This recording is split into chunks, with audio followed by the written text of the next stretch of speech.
Elden Ring is finally out, which is still a shock because it seemed like one of those games that was kind of teetering on the edge of it's coming out soon and never, ever. My first impressions of this game are alongside basically everyone else's. It's amazing.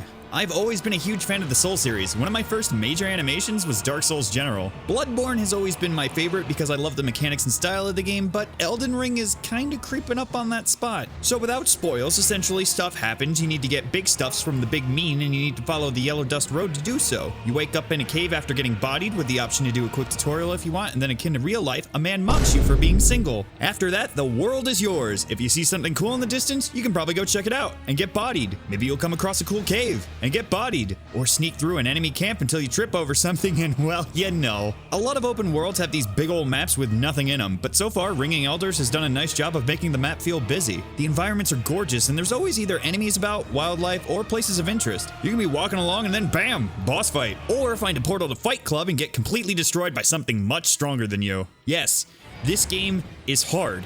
A big part of it is it tends to punish you for either being scared or playing like it's Dark Souls. Every single enemy is a Smash Kazuya ready to whip out a 10-hit combo with one button. The most basic enemies can stunlock and kill you by holding out a torch. Panic rolls are often punished as most foes follow up heavy attacks with quick little... Bosses will repeatedly fake you out by telegraphing a move and holding the pose for an entire day and... oh, hang on a moment. Hello? Get good. The whole shield and circle has less merit here because even a monster named Eldar, the elderly man who is so weak and slow because of his crumbling and brittle bones, will 180 in 3 frames to track your movement if you tried anything other than rolling to dodge, and I love it! On the first day I played Elden Ring, I went Wretch and basically ran straight up to Marge, who is essentially the first real boss. I got bodied.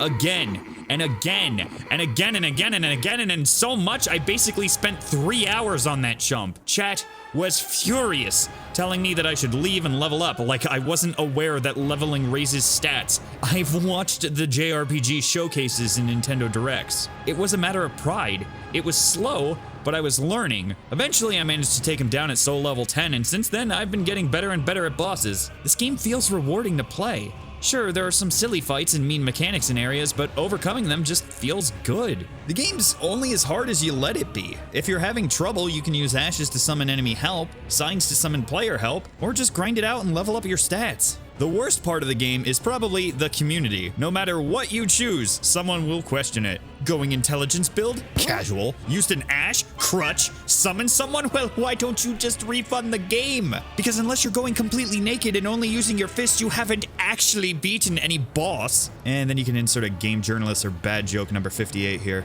The Soul series was always a game where I thought, if you're having fun and it works, go for it. Someone doing challenge runs doesn't make your run harder, and someone summoning help doesn't make your game easier. I'm not really good at Souls games, but I've been managing. Even first tried a decent chunk of bosses without summoning anyone. I personally don't like to summon players on my first playthrough. The other aspect of online play you'll experience is the messages, which are never funny and are basically just another social media site, where 90% of the comments are copy-pasted of tried and true jokes, and the rest is just misinformation, because even if a message has a bunch of appraisals, it means nothing, because good or bad votes raise that number. Apparently, invasions are sort of different too, in the sense that you can't really invade anyone one-on-one unless you're invited? Because I've yet to be invaded, not having summoned help, and when I was invading people's worlds who put down door ahead signs at walls, they always had their lunch and dinner crew too. This has been a weird experience for me. Elden Ring is one of my most anticipated titles, and I was all ready to stream it and have chat mock me as I lack the ability to get good, but never have I ever seen a game's release have this much of an impact on streams. My views plummeted because everyone was either playing themselves, avoiding spoilers, or watching the big boys because everyone is streaming this game. It's just that good. But I'm a little worried people aren't going to come back after I stop streaming Elden Ring. Regardless, I plan on playing and streaming more because I apparently have a lot to go. Hence the pinch of salt for now and the full serving later. I have had so much trouble putting this down and being productive. It is honestly better than I expected. I do wish it had a rally mechanic akin to Bloodborne, but I can also see that being hella busted. If you like Souls games, you'll love this. If you like action RPG open world games, you'll love this. And if you hate a challenge, congrats. You got the job. I still did the funny journalist joke. Whee! Also, anyone that doesn't have this red square is a hugless virgin.